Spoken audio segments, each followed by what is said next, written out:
tubo digestivo. Vamos a ver ahora este que es el duodeno. ¿Se acuerdan? Esta era la primera porción, la segunda, la tercera y esta es la cuarta porción, y aquí estaba la unión duodeno y yeyunal. Y que en la segunda porción teníamos estas estructuras que ven, si las ven aquí, negritas, ¿sí ven? Que son las papilas duodenales. Arriba tenemos la menor y abajo tenemos la mayor. Recuerden que por la menor, que es la de arriba, va a desembocar y va a salir jugo pancreático que viene del conducto accesorio, que también se llamaba ¿de qué? De Santorini. Y que en el de abajo, en la mayor, es por donde drena la bilis y el jugo pancreático que viene del conducto pancreático principal. Y el que en el de abajo es donde se encontraba el esfínter de Oddi. ¿Para qué? Para que saliera todo a la segunda porción del duodeno. Por eso es que una de las funciones del duodeno es que seguía siendo de la digestión química, porque ese jugo pancreático, esa bilis, sigue siendo para la digestión. ¿Sale? Recuerden que de acá se formaba y empezaba esta parte del intestino que se llama el yeyuno. Entonces aquí teníamos la unión duodeno yeyunal, y que de aquí venía un ligamento que llegaba al diafragma. ¿Cómo se llamaba? Que es más, eso me lo dividía en tubo digestivo superior o alto, tubo digestivo inferior o bajo. ¿Cómo se llamaba? Que hasta les dije, les van a preguntar, así, no, nunca me lo enseñaron, nunca sabemos. Del tubo digestivo. Se llama ligamento suspensorio del duodeno o de Treitz, que este es el que hacía y que dividía al tubo digestivo. ¿Qué quiere decir? El yeyuno y el indio ya pertenecen al tubo digestivo bajo o inferior. ¿Sale? ¿Dudas? ¿Preguntas? Después teníamos esta glándula, vean, que es el páncreas. El páncreas tenía esta parte que es la cabeza, ¿se acuerdan? Y que teníamos esta parte que era el proceso unciforme. Luego teníamos esto donde se hace estrecho y este es el cuello. Todo esto es el cuerpo y esta es la cola del páncreas. Habíamos visto que aquí venía una arteria. ¿Cuál era la arteria que venía por arriba de la cabeza, del cuerpo del páncreas? La esplénica, y que por atrás venía aquí, se supone que a la mitad, ahora una vena. ¿Qué era la vena qué? Pues esplénica.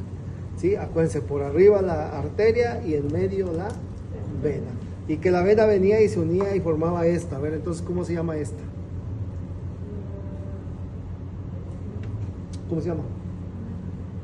Es azul, ya mínimo digan algo. Si es azul, ¿es qué? Es una vena. ¿Qué vena es? ¿La hepatica común?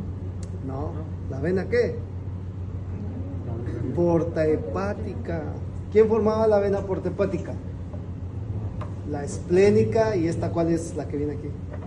La mesentérica superior. Se juntaban las dos y formaban la vena portahepática, que formaba parte de la triada portal o del hilio del hígado. Entonces esta, véanla, pues se los voy a preguntar en el examen. ¿Cómo se llama esta vena? ¿Quién la forma? Eso, así tienen que aprender. ¿Sí? La esplénica y la mesentérica superior. Y esta, y vean, aquí ya viene el otro que también forma parte, ¿sí?, de la triada portal. ¿Cuál es este verde? El conducto biliar. El conducto biliar. ¿Sí? Entonces ahí van. Y ahí va la arteria. ¿Cómo se llama esta arteria? Ahí van las tres. Y están las tres. La hepática propia. ¿Que es una rama de quién? De la hepática común. ¿Que es una rama de quién? ¿Superior? ¿De quién? Del tronco celíaco. Del tronco celíaco. ¿Que es una rama de quién? De la... ¿Cuáles son las tres ramas del tronco celíaco? La hepática común.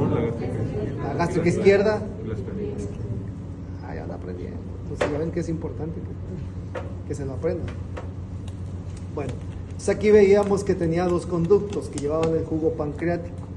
¿Sí? Este grande que ven acá, que es el conducto pancreático principal, y este pequeñito acá, que es el conducto accesorio. Su función era producir jugo pancreático, ¿sí? Pero también producía unas hormonas que era la insulina y el y que entonces tenía dos funciones, una exócrina y una endocrina. ¿Cuál era la exócrina?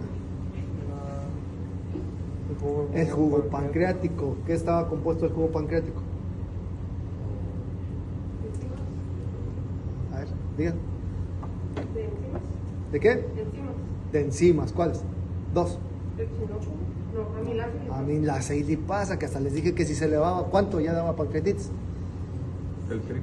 El triple, 3 veces de lo normal. ¿Sí? ¿Cuánto era lo normal de la amilasa? ¿Cuánto era lo normal de la lipasa?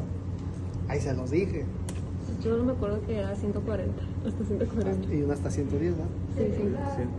De 30 a 110. Y de 10 a 100. Entonces, ¿alguna duda del páncreas? El conducto accesorio, ¿cuál es el otro nombre que tenía? Santorini. Santorini. ¿Y el principal? Wirs. ¿Sale? Y recuerden que aquí se formaba entonces la famosa, ¿sí?, vía biliar, que aquí su compañero, como ha estudiado mucho, les va a decir, diles la vía biliar.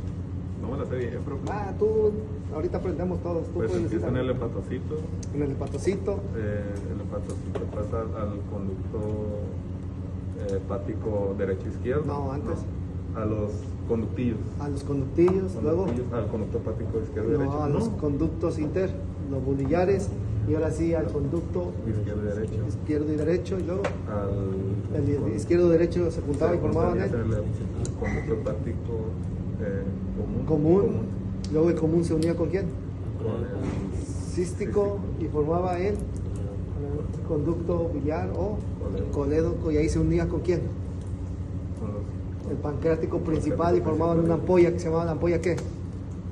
Hepatopancreática, y luego de la ampolla hepatopancreática se iba a la papila duodenal mayor, que por medio del esfínter de Oddi se abría y drenaba a la segunda porción del duodeno. Recuerden que cuando venía una piedra de la vesícula y obstruía la papila hepatopancreática, nos iba a dar una enfermedad que se llama pancreatitis, y que ya aprendieron que cuando se elevan de 3 veces lo normal la amilasa y la lipasa, quiere decir que tengo un paciente con pancreatitis. Primer causa de pancreatitis son las piedras en la vesícula, y es en las mujeres. Segunda causa de pancreatitis es el alcoholismo, y es principalmente en los hombres. ¿Qué hacíamos cuando era por una piedra? El CEPRE. ¿Qué era el CEPRE? Colangio, pancreatografía retrógrada endoscópica, y que era meter un tubo para sacar la piedra. Y si era por alcohol, ¿qué hacíamos? Se cortaba el esfínter de Oddi, se llamaba ¿cómo? Esfinterectomía. ¿Sale? Ok. Ahí había otro, ¿no? Uno que no tiene el aumento. No, que está. Después pasábamos a este, que era el yeyuno y el hilio. ¿Cuánto medía el yeyuno y el hilio? 3.5 metros. 3.5 uno, y el otro 2.5. 2.5. ¿Para qué sirven estos dos? Para absorber nutrientes. Esa era su función, es la absorción de nutrientes. Aquí es donde se absorbe todo, y por eso se va a la vena mesentérica superior, y por eso se une a la esplénica para que llegue a dónde? Al hígado. Todos sus nutrientes lleguen al hígado. ¿Sale? Este estaba sujeto por un repliegue de peritoneo que hace como un abanico aquí. ¿Cómo se llama? El mesenterio. A ver, ¿dónde se insertaba el mesenterio? Ayer se los volví a decir. ¿Dónde se insertaba el mesenterio? En la Exacto, cara lateral izquierda del cuerpo vertebral de L2, a la articulación sacro-ilíaca. ¿Cuánto medía el mesenterio? Exacto, 10 centímetros. Y se hacía como un abanico y agarraba al yeyuno y al ilíaco. Y recuerden que ahí va la mesentérica superior, la arteria, pero también va la vena mesentérica superior. Ok, llegaba y se unía con esta parte que se llama... Aquí se une con esta parte que se llama el intestino grueso, y que teníamos su primera porción. ¿Cuál era la primera porción? El ciego. Y del ciego salía esta, que era El apéndice verminoso. apéndice. Y vean cómo el intestino grueso tiene una parte que es el ciego, la parte ascendente, transversa, y la descendente. Y vean cómo tiene estas estructuras que no lo tiene esto. Esto es completamente liso. ¿Cómo se llamaban estas? No, las tenías son las de ¿Cómo se llamaban estas? Que hacían como bolitas así. Austras. Austras. Entonces, una de las características que hacía diferente el intestino delgado del intestino grueso son las austras. Luego, ahora sí, tenía estas líneas, que eran las... ¿Cuántas tenias había? 3. ¿Cuáles son? La aumental, la libre y la mesocólica. ¿Para qué servía la aumental? Pues su nombre lo indica. ¿Quién se insertaba ahí? El aumento mayor. ¿Sí? La otra era libre. ¿Qué hay ahí? Es libre. Y la otra era la mesocólica, porque se insertaba ¿quién? ¿Cómo se llama este repliegue? El mesocolon transverso. Ahí se inserta. Por eso son esas tres tipos de líneas. ¿Sale?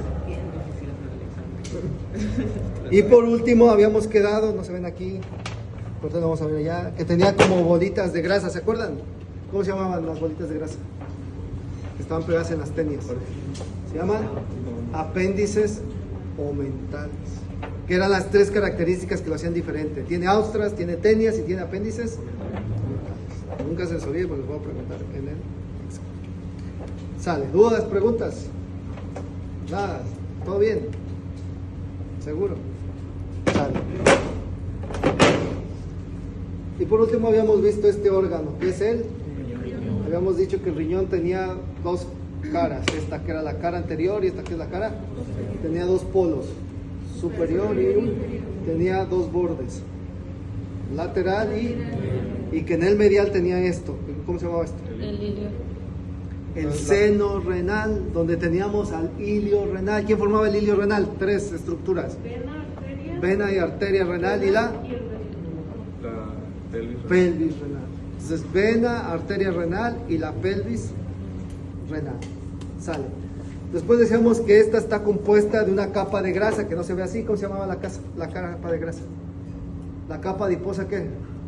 Pues renal. Y luego aquí arriba, en un chiquito que hay ahí, vean, aquí se ve. ¿Está quién? La glándula suprarrenal. Y que tenía una parte de una membrana fibrosa que se llamaba la cápsula de ¿qué? ¿Cómo? Que separaba a la fascia renal. Y que esa fascia renal se metía aquí adentro y vean qué bonito. Formaba estas estructuras que se llamaban las columnas renales, y que entre cada columna renal se formaban esas estructuras que se llamaban las pirámides renales. ¿Cuántas pirámides renales había? ¿Y cuántas columnas entonces? 24, porque necesitamos 2 columnas para cada pirámide. Y entonces veíamos que las pirámides se veían puras líneas, ¿ya vieron? Que eran los túbulos de las nefronas, y entonces acá en la periferia se veían puros puntitos, vean los puros puntitos. Y entonces en la parte interna se dividían en dos partes: esto donde están los puntitos, que es la corteza, y esto que es la médula. ¿Sí? La médula estaba formada por todas las pirámides, ¿sí? Y la corteza está formada por todas las cabezas de la nefrona, ¿sí? Y aquí venían los túbulos, y vean qué bonitos se ven estos cafecitos que ven aquí, ¿sí? Que esto que ven acá, que parece un salero, estas son las papilas renales, donde están los puntitos que salían, ¿sí? Los conductos colectores de segundo orden, ¿sí? Y vean, estos son los cáliz menores. ¿Cuántos cáliz menores teníamos? Pues 12, porque tenemos 12 pirámides renales, ¿sí? ¿Y cuántos cáliz mayores tenemos? 3, porque es un superior, un medio y un inferior. ¿Y cada cáliz mayor cuántos cáliz menores tenía? 4, porque 4 por 3 son 12. Entonces tú contabas cada 4 cáliz, ¿sí? menores van a formar un cáliz mayor. Y los cáliz mayores se juntan y forman este que es la pelvis renal, y luego forman este que es el urétero. ¿Sale? Y por ahí se va la orina. ¿Sí? Entonces vemos aquí que aquí tenemos las cabezas de la nefrona, y entonces vamos a ver las partes de la nefrona. Primero tenemos su cabecita. ¿Cómo se llamaba la cabeza de la nefrona? La cápsula glomerular. Luego teníamos un túbulo que se llamaba túbulo contorneado proximal. Luego bajaba este, que son estos, el túbulo recto proximal. Luego tenemos un pequeñito que se llamaba el túbulo delgado o asa de Henle. Luego tenemos el túbulo recto que distal y el túbulo contorneado distal. Y esos se unían, muchos túbulos contorneados distales se unían y formaban los túbulos colectores de primer orden, y varios túbulos colectores de primer orden formaban los túbulos colectores de segundo orden, y esas son las cestas que venían a las papilas renales, y de ahí vienen hacia dónde, a los cáliz menores, cáliz mayores, pelvis renal, ¿sí? uretero, vejiga y la uretra. Ya vimos todo el trayecto que hacen donde se produce la orina. ¿sale? Y entonces ahí decíamos que cuáles eran las funciones del riñón. Díganme todas. La primera, filtrar. ¿Qué filtra? Sangre. ¿Pero qué filtra? ¿Qué desecho? Urea y creatinina. ¿Sale? La otra, equilibrio hidroelectrolítico. ¿Qué quiere decir? Elimina el agua, los electrolitos que te sobran o los retienes y te hacen falta. ¿El equilibrio qué? Ácido base, porque retiene bicarbonato o lo elimina de acuerdo a cómo estés. Otro, De la TA. controla la presión arterial. Y falta uno, produce una ¿qué? Una hormona que se llama ¿cómo? Eritropoyetina. ¿Y para qué sirve? Para producir glóbulos rojos y que no te vaya a dar anemia. Sale. ¿Y cómo controla la presión arterial? Por medio de un sistema que se llama sistema renina, angiotensina, aldosterona. Y que estamos viendo que aquí la nefrona se junta con la arteria aferente. Recuerden que la arteria aferente es la que lleva la sangre contaminada para después limpiarse y que se haga limpia. Cuando se hunde forman el aparato yuxta. Recuerden que el aparato yuxtaglomerular es su baumanómetro que checa la presión. Y cuando baja la presión, sí, el aparato yuxtaglomerular produce una sustancia que se llama renina. Esa se va a la sangre. ¿Y a dónde se va? Al hígado. En el hígado tenemos una sustancia que se llama angiotensinógeno y se junta con la renina y forman angiotensina 1. Esa se va otra vez a la sangre y ahora se va ¿a dónde? A los pulmones. Y en el pulmón hay una enzima que se llama la enzima convertidora de angiotensina y va a formar angiotensina 2. Y ese es un vaso. Y la angiotensina 2 se va ¿a dónde? Glándula suprarrenal para producir una hormona que se llama ¿cómo? Aldosterona. Y la aldosterona se va a los túbulos contorneados distales y absorbe ¿qué? Sodio y agua y hace que se suba la presión. Esos son los dos mecanismos por los cuales se sube la presión. Sale, vamos al cadáver. Aquel.